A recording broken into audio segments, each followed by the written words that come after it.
जय हिंद। नमस्कार साथियों, आज हम लोग लेके आए हैं साइंस का एपिसोड। साथियों याद रखिएगा, ये एनसीईआरटी के आधार पर जो भी चैप्टर आपके एनसीईआरटी में है, क्लास 10 के एनसीईआरटी में एमसीक्यू के तौर पे हम लोग लेके आए हैं क्लास को। साथियों इससे पहले भी कई एपिसोड अपलोड हो चुकी है, तो मैं चाहूँगा प्लीज़ आप एक बार सभी एपिसोड को अवश्य कर लीजिएगा। बेहतरीन अंदाज में मैंने पढ़ाया है और आपको चीज़ें अच्छी समझ में आएंगी। साथ ही साथ साथियों, ये एमसीक्यू आपके एग्ज़ाम के दृष्टिकोण से इतना इम्पोर्टेंट है कि आपको एग्ज़ाम में बैठने के साथ ही क्वेश्चन डायरेक्ट मिलने वाला है। साथियों मैं चाहूँगा यदि आप नए आए हैं तो प्लीज़ अपने दोस्त अपने भाई को सपोर्ट करने के लिए आप चैनल को सब्सक्राइब कर सकते हैं।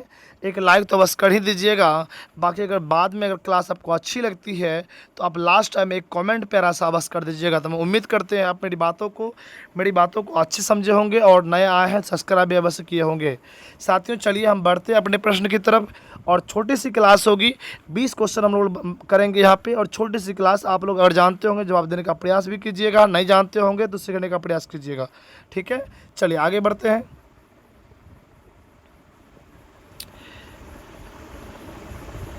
चलिए साथियों क्वेश्चन क्या कह रहा है। साथियों क्वेश्चन क्या कह रहा है कि निम्नलिखित में से विषमपोषी जीवों में सम्मिलित है।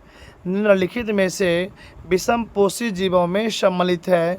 क्या सम्मिलित है? क्या हरे पौधे, कुछ जीवाणु और जैसे नील हरित शैवाल, जंतु तथा कवक, एक से अधिक या कोई नहीं।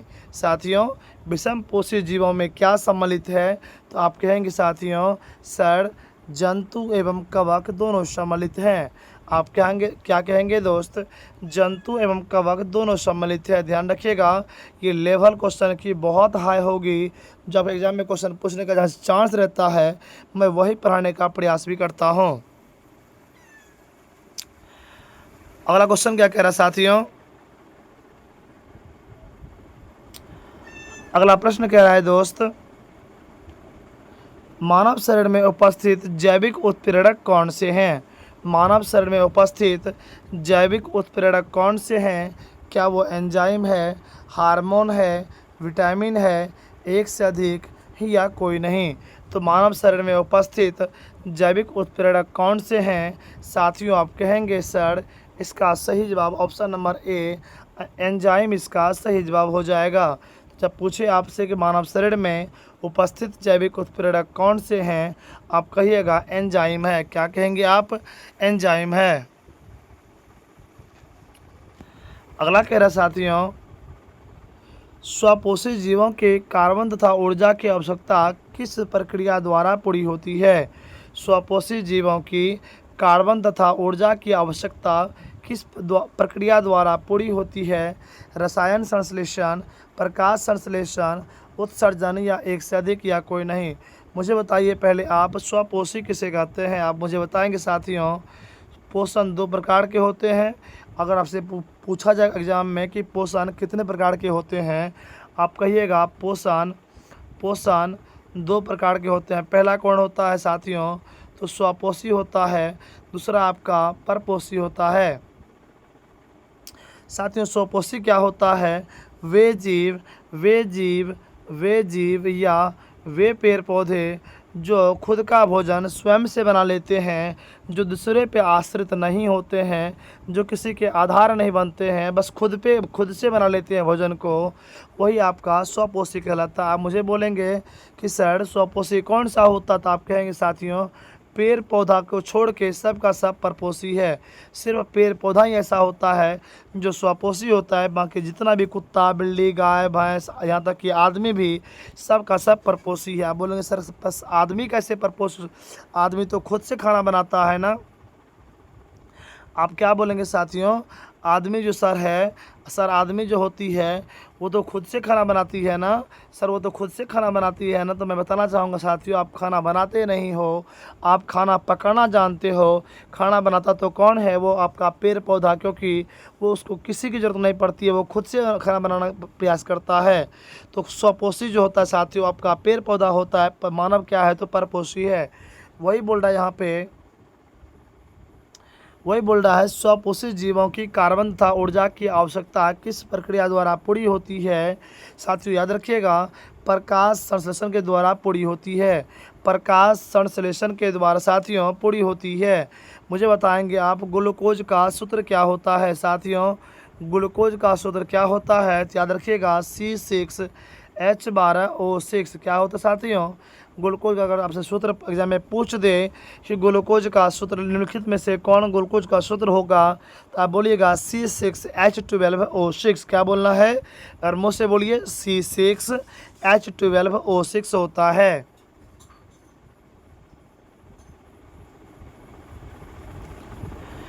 फिर बोल रहा है साथियों, फिर बोल रहा है कि स्वपोषी पोषण के लिए क्या आवश्यक है। स्वपोषी पोषण के लिए क्या आवश्यक है।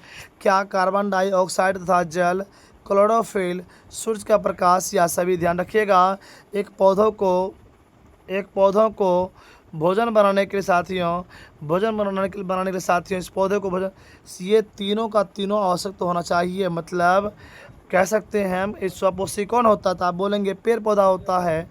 तो आप बोलेंगे साथियों इस सब का सब साथियों आपका कार्बन डाइऑक्साइड, क्लोरोफिल और सूरज का प्रकाश तीनों के सहायता से एक जो है प्रकाश संश्लेषण की प्रक्रिया होती है और पौधे जो है अपना भोजन बना पाते हैं। अब मुझे आपसे क्वेश्चन क्या है साथियों, मुझे बताइए पत्तियों का हरा रंग किसके कारण होता है। आप मुझे बताएंगे पत्तियों का हरा रंग का होना किसके कारण होता है। पत्तियों का हरा रंग साथियों किसके कारण होता है, आप मुझे बताएंगे। दूसरा क्वेश्चन आपके लिए साथियों कि बताइए मुझे CO2 पूरे ब्रह्मांड में कितना % बचा हुआ है। CO2 हमारे पूरे ब्रह्मांड में कितना % बचा हुआ है। चलिए अगला प्रश्न देख लेते हैं।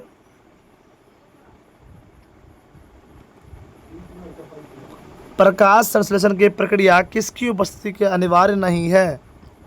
चल रहा है प्रकाश संश्लेषण की प्रक्रिया में किसकी उपस्थिति अनिवार्य नहीं है। मतलब यदि भोजन बनाता है तो उसमें किसकी उपस्थिति अनिवार्य नहीं होती है।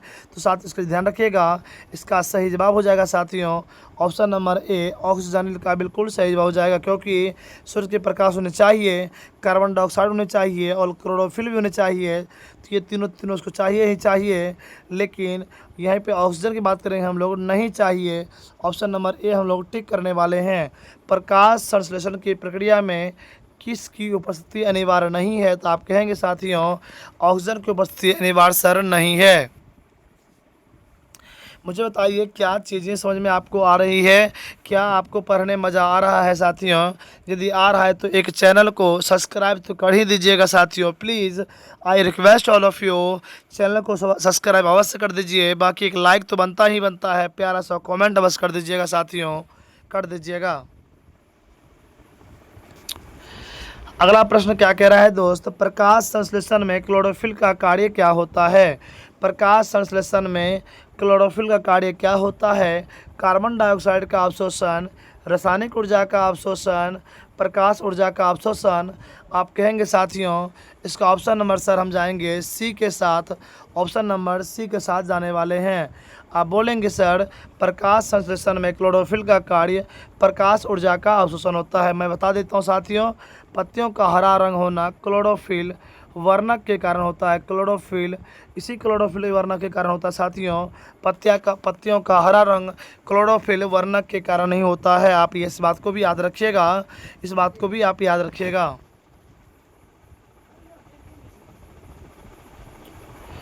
अगला क्वेश्चन कह रहा है साथियों, प्रकाश संश्लेषण की प्रक्रिया में कार्बोहाइड्रेट का निर्माण होता है।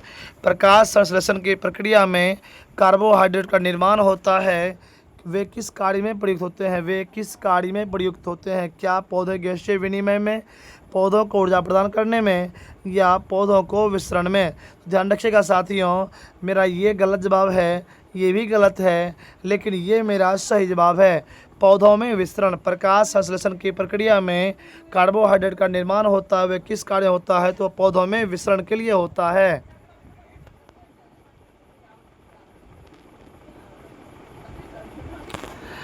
अगला क्वेश्चन कह रहा है साथियों, प्रकाश संश्लेषण की प्रक्रिया के दौरान कार्बोहाइड्रेट का निर्माण होता है। जो कार्बोहाइड्रेट तुरंत प्रयुक्त नहीं होते हैं उन्हें किस रूप में पौधों द्वारा संचित कर लिया जाता है। मतलब प्रकाश संश्लेषण की प्रक्रिया के दौरान कार्बोहाइड्रेट का निर्माण होता है। जो कार्बोहाइड्रेट तुरंत प्रयुक्त नहीं होते हैं उन्हें किस रूप में पौधों द्वारा संचित कर लिया जाता है। तो साथियों याद रखिएगा ऑप्शन नंबर डी स्टार्च, जिसको आप प्यार से मंड कहते हैं, उसके रूप में होता है। अब मुझे बताएंगे साथियों मानव किसका पाचन नहीं कर सकता है। आप मुझे कमेंट कीजिए साथियों, या फिर आप आगे वीडियो में ज़रूर देख लीजिएगा। यदि आपको आता है तो प्लीज़ आप कमेंट कीजिए, नहीं तो वीडियो आगे में आप सुनिएगा इसका आंसर। मानव किसका पाचन नहीं कर पाता है।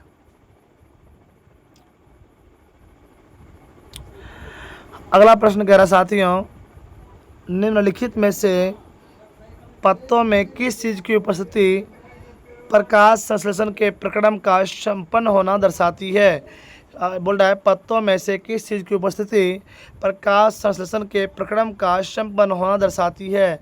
क्या वो स्टार्च होता है, क्लोरोफिल होता है, हरित लवक, या एक से अधिक, या कोई नहीं। तो साथियों याद रखिएगा इसका सही जवाब जो हो जाएगी वो आपका स्टार्च, जिसको आप प्यार से स्टार से मंड भी कहते हैं।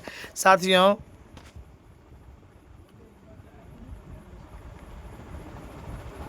स्टार्च। साथियों पत्तों में किस चीज़ की उपस्थिति के प्रकाश संश्लेषण के प्रक्रम का संपन्न होता है, तो आपका स्टार्च होता है। मैंने कुछ देर पहले आपसे क्वेश्चन क्या पूछा था कि मनुष्य जो है साथियों किसका पाचन नहीं कर पाता है। ध्यान रखिएगा मनुष्य जो है साथियों सेलुलोज का पाचन नहीं कर पाता है। ध्यान रखिएगा साथियों सेल्यूलोज का जो है पाचन मनुष्य नहीं कर पाता है। सेल्यूलोज का पाचन मनुष्य नहीं कर पाता है। अगला प्रश्न कह रहा साथियों, हम जो भोजन करते हैं उससे प्राप्त ऊर्जा हमारे शरीर में किस रूप में संचित होती है। हम जो भोजन करते हैं उससे प्राप्त ऊर्जा हमारे शरीर में किस रूप में संचित होते हैं। क्या वो स्टार्च में होते हैं, माल्टोस में, ग्लाइकोजन में, एक से अधिक, या कोई नहीं। ध्यान रखिएगा साथियों इसका सही जवाब ग्लाइकोजन हो जाएगा। हम जो भोजन करते हैं उससे ऊर्जा जो प्राप्त होती है वो किस रूप में संचित होती है, तो वो ग्लाइकोजन के रूप में संचित होती है। साथियों मुझे बताएंगे आप क्वेश्चन के जरिए आप मुझे बताएंगे साथियों कि मुझे बताइए विटामिन हमारे बॉडी को क्या करता है। आप मुझे बताएंगे विटामिन हमारे शरीर को क्या करता है। विटामिन हमारे शरीर को ऊर्जा देता है, प्रोटीन प्रदान करता है, या फिर शरीर में रोगों से लड़ने की क्षमता को देता है। तो इस बात को आप याद रखिएगा। इसका जवाब आपको कमेंट में करनी है।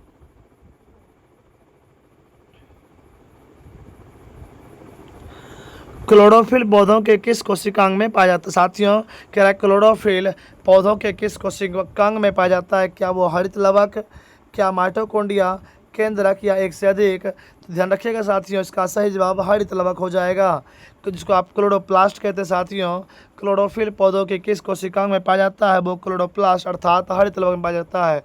अब मैंने आपसे पूछा था विटामिन के बारे में जानकारी के लिए बता दूं साथियों। विटामिन हमारे शरीर में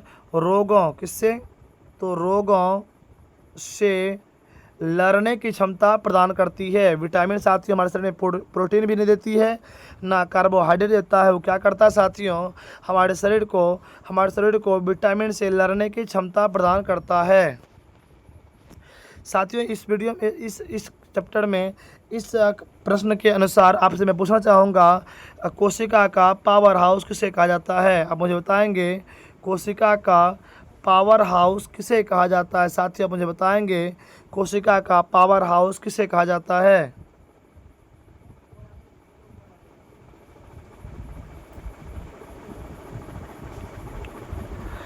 प्रकाश संश्लेषण की प्रक्रिया के दौरान क्या होता है। प्रकाश संश्लेषण की प्रक्रिया के दौरान क्या होता है। कार्बन डाइऑक्साइड का कार्बोहाइड्रेट में उपचयन होता है, ऑक्सीजन का जल में उपचयन होता है, या फिर कार्बन डाइऑक्साइड का हाइड्रोजन में अपचयन होता है। साथियों ध्यान रखिएगा इसका सही जवाब जो होने वाले साथियों आप जानते हैं ऑप्शन नंबर सी इसका सही जवाब हो जाएगा। प्रकाश संश्लेषण की प्रक्रिया के दौरान क्या होता है, तो कार्बन डाइऑक्साइड का कार्बोहाइड्रेट में अपचयन हो जाता है। कार्बन डाइऑक्साइड का कार्बोहाइड्रेट में अपचयन हो जाता है। मुझे बताएंगे अब साथियों इस वीडियो में कार्बोहाइड्रेट का सूत्र क्या होता है। कार्बोहाइड्रेट का साथियों सूत्र क्या होता है, आप मुझे कमेंट कीजिएगा। पिछले प्रश्न मैंने आपसे पूछा था साथियों, कोशिका का पावर हाउस, ध्यान रखिएगा माइटोकॉन्ड्रिया, बिल्कुल सही जवाब हो जाएगा साथियों। माइटोकॉन्ड्रिया बिल्कुल सही जवाब। कोशिका का पावर हाउस माइटोकॉन्ड्रिया को कहा जाता है।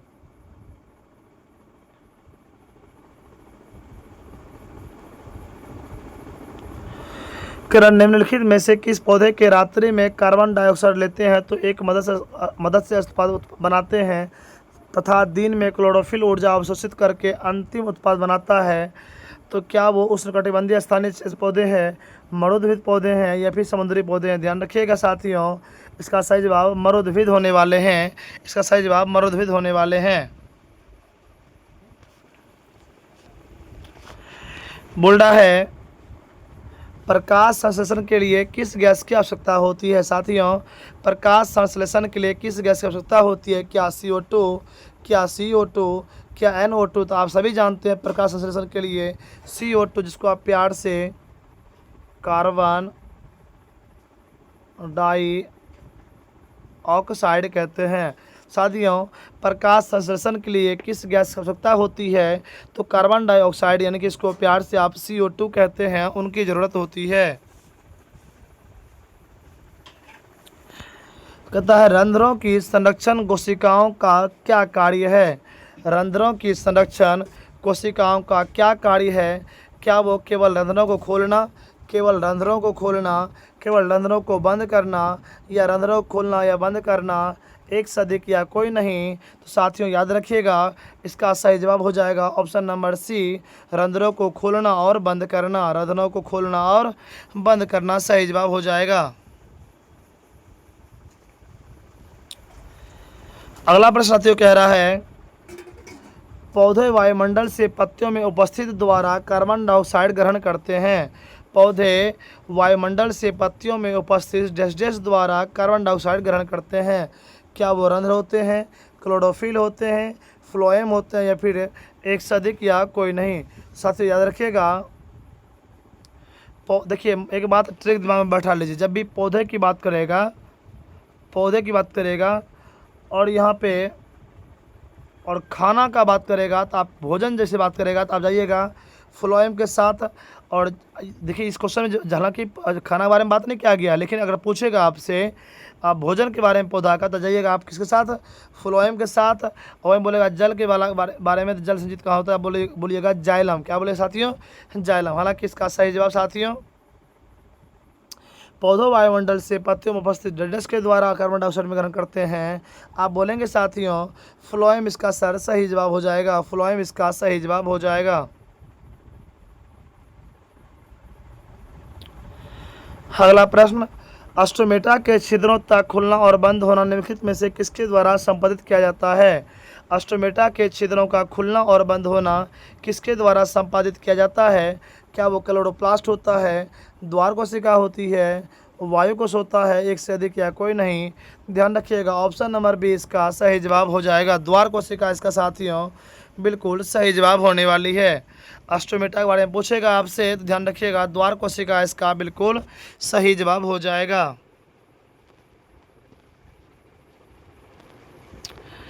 अगला प्रश्न कह रहा है कि उर्वरक के किस घटक का उपयोग शीघ्र विकास को प्रोत्साहित करने के लिए किया जाता है? उर्वरक के किस घटक का उपयोग शीघ्र विकास करने के लिए प्रोत्साहित करने के लिए किया जाता है? क्या वो ऑक्सीजन होती है, क्या वो फास्फोरस, पोटेशियम या फिर नाइट्रोजन? ध्यान रखिएगा साथियों, इसका फॉस्फोरस इसका बिल्कुल सही जवाब हो जाएगा।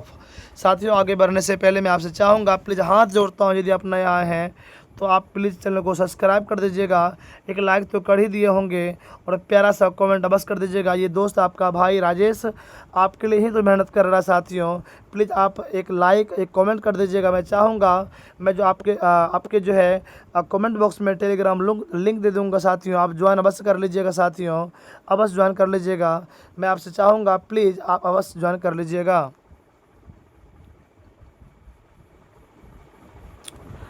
अगला प्रश्न कह रहा साथियों, पौधे नाइट्रोजन को किसके रूप में प्राप्त करते हैं?